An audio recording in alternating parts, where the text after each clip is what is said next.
خبردار شادی کرتے وقت خیال رہے کہ جس کا انتخاب کر رہے ہیں، شادی تسکین نفس اور تسکین جنس کا نام نہیں ہے، شادی تعمیر سماج ہے جی. اور اچھی طرح سوچ سمجھ کے، گوری چمڑی کے اوپر نہ جائیے گا، چال ڈھال پہ نہ جائیے گا جی. کردار دیکھیے گا، اور سب سے بڑا کردار حب زہرا ہے.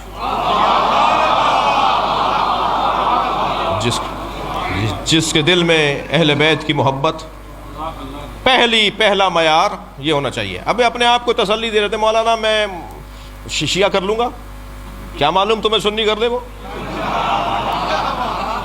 ہم کیسے سنی ہو جائیں گے؟ اچھا نہیں ہو گئے جی. کہ مولانا شیعہ سنی تو شیعہ ہوتے ہیں، شیعہ سنی نہیں ہوتے. میں نے تو بہت شیعہ دیکھے جو سنی ہوتے ہیں. وہ کہنے لگے جی کہاں دیکھ لیا آپ نے؟ میں نے کہا ہمارے 21ویں گریڈ کے افسران، یہ 19ویں گریڈ کے افسران، یہ ہمارے وزراء، یہ ہمارے پولیٹیشنز جب چاہتے ہیں ہاتھ باندھ لیتے ہیں. یہ شیعہ سنی نہیں ہوتا.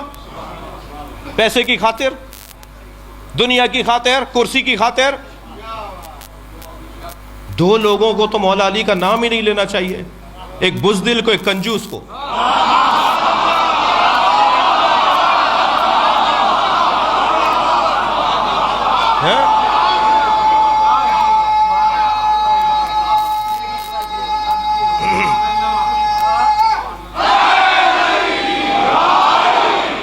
کیا بات ہوئی؟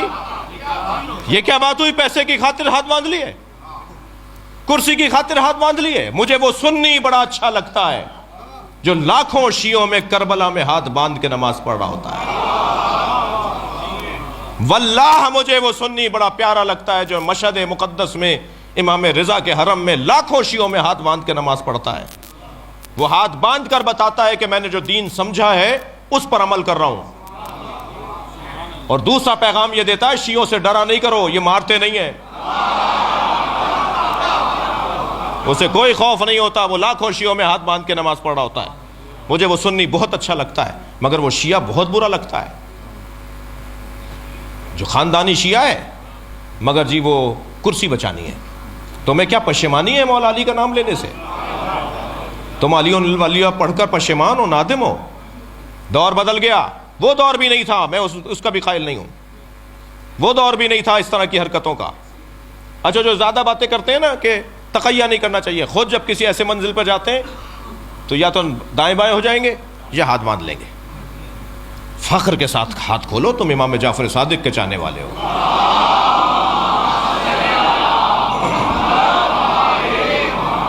جی اگر ابھی تک بات سمجھ میں نہیں آئی ہے تو وہ علیحدہ بات ہے، سمجھ لینا چاہیے کسی کے پاس جا کر کہ بھئی ہاتھ کھولتے کیوں ہیں.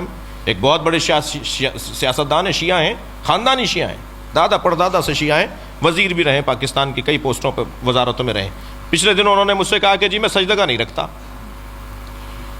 کیونکہ نبی نے خاک پہ سجدہ، کربلا تو نبی کے بعد ہوئی ہے، تو نبی نے پھر خاک پہ سجدہ تو نہیں کیا ہوگا، وہ تو کربلا کے بعد خاک آئی ہے.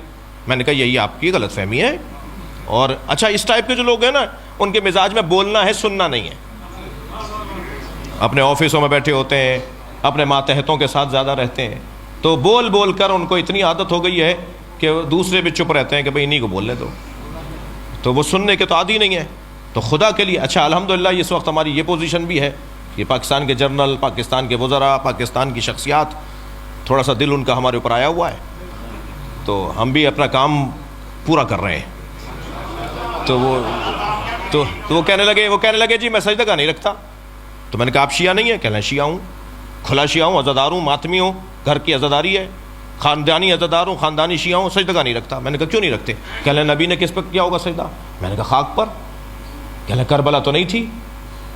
میں نے کہا کربلا تھی. کربلا تو حضرت آدم کے زمانے سے ہے. کربلا کی زمین پر تو حضرت آدم کو اللہ نے بھیجا، حضرت نوح کو بھیجا، حضرت ابراہیم کو بھیجا، ہر نبی کو کربلا بھیجا، اور ہر نبی کا ایک قطرہ صحیح کربلا میں گرایا. ٹھوکر لگی، سر پھٹا، گھٹنا چھلا، پیر کے انگوٹھا چھلا، خون کا ایک قطرہ ضرور نکلا ہے ہر نبی کا. اور جب وہ پوچھتے تھے یا اللہ ہم سے کوئی خطا ہوئی ہے، کہ نہیں خطا نہیں ہوئی، حسین کا خون یہاں گرے گا، تمہارا ملا رہا ہوں.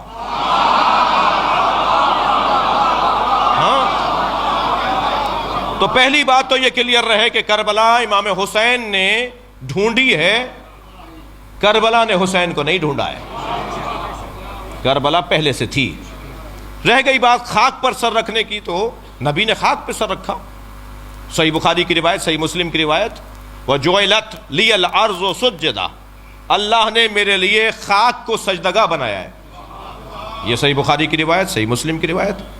محدث دہلوی تو شرح صحیح بخاری کے اندر حاشیے میں لکھتے ہیں کہ جو شیعہ حضرات ٹکیا بنا کر اس پہ سر رکھتے ہیں نماز میں، سجدے میں، شیعہ حضرات جو مٹی کا ڈھیلا رکھتے ہیں، یہ نبی کی سنت پہ عمل کرتے ہیں.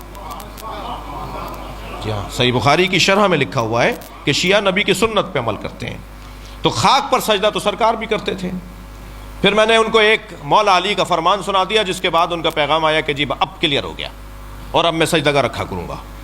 وہ یہ کہ مولا علی سے پوچھا گیا، یا علی، ہر رکعت میں قیام ایک ہے، رکوع ایک ہے، سجدے دو کیوں ہیں؟ فلسفہ احکام، مولا سجدے دو کیوں ہیں؟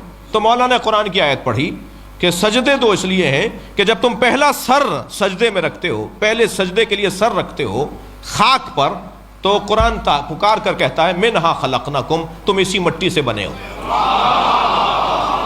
اور جب دوبارہ سر رکھتے ہو تو آیت آگے بڑھتی ہے وَفِيهَا نُعِيدُكُمْ، اسی مٹی میں واپس جاؤ گے.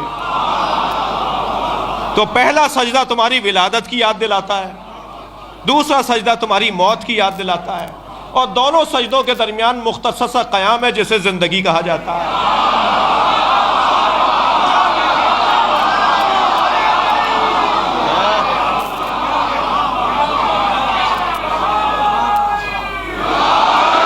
بہت عمدہ، بہت شکر گزار ہوں. بس ایک جملہ میرا بھی اس میں، مولا کا فرمان یہاں رک گیا. یہ جو دو سجدوں کے درمیان مختصر قیام ہے، اسے زندگی کہتے ہیں، جو استغفار پر مشتمل ہے. صلوات پڑھیں گے محمد و آل محمد کا.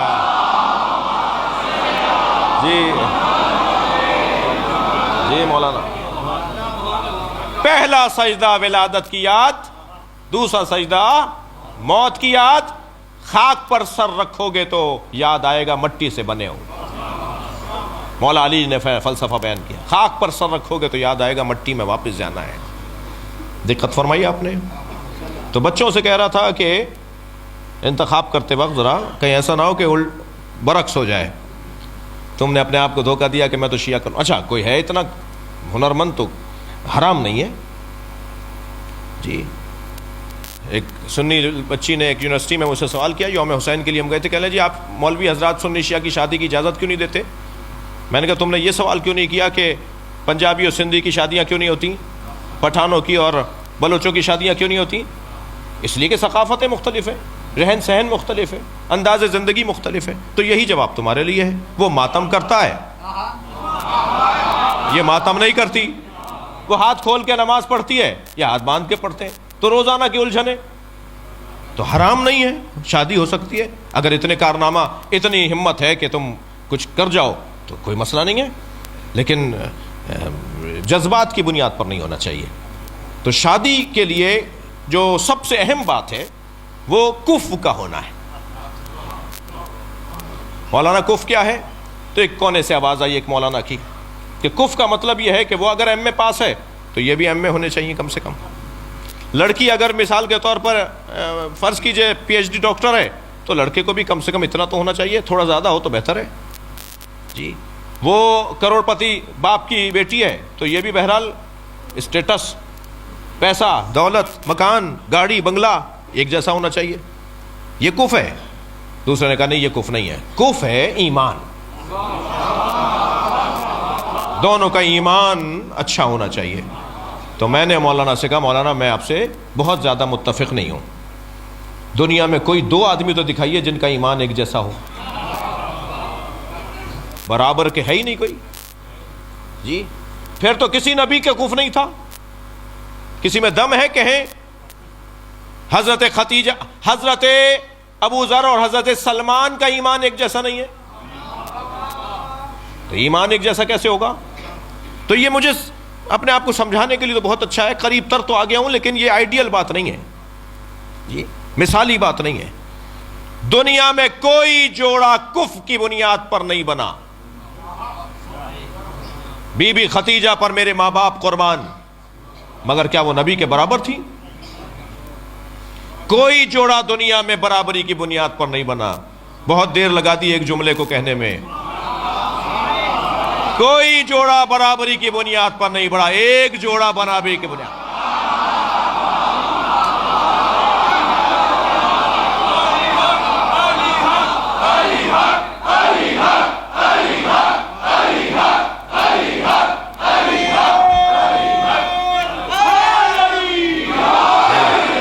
وہ علی و بطول کا جوڑا ہے. سبحان اللہ.